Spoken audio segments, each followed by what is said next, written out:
Cambodian Rock Band, a musical theater production by renowned playwright Lauren Yee, is currently playing at the Merrimack Repertory Theater. The production tells the tragic story of the Khmer Rouge period and the generational trauma that persists, which is the real-life experience of many Lowell residents. The cast members gathered on the MRT stage to discuss the production and its relevance today.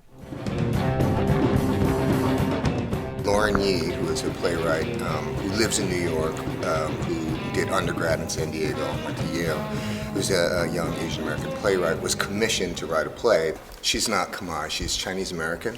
She did research and drove around Southern California and actually had visited Cambodia in an earlier period of her life, and she remembered being struck by the music there.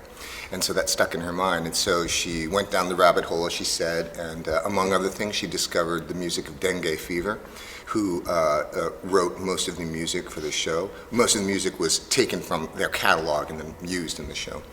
But there's also traditional Khmer music from the period of the 70s.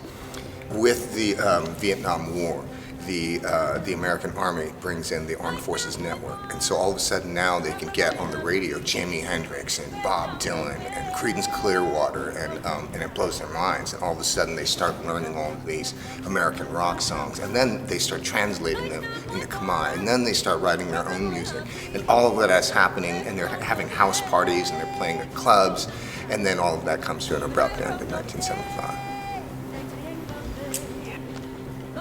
The history of Cambodia isn't broadly known in the States or anywhere really. Everyone thinks of Cambodia as a very sad post-genocide place, and this play is bringing to light all of the vibrant artistic, musical aspects of the community that was taken out with the killing fields.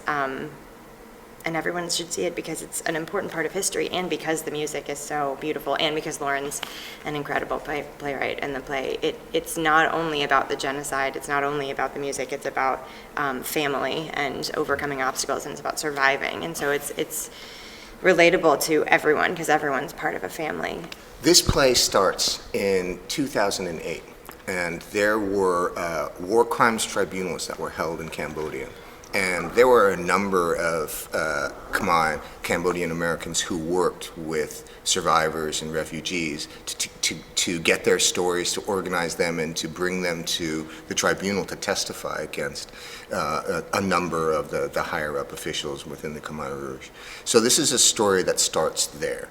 And then and it starts with a daughter whose father was a survivor.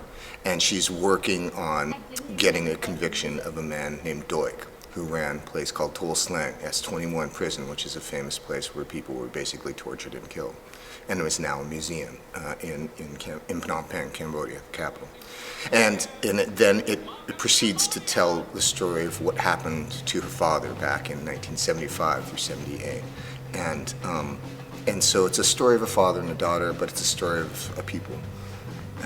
And it's a story of genocide, but it's also a story of survival.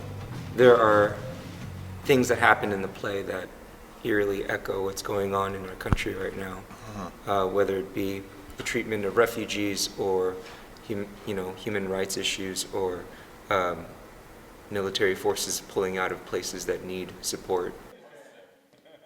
We run Wednesday through Sunday through November 10th. And we have 2 shows on Saturday and Sunday, so you've got lots of opportunities to see it. For more information, visit the MRT website.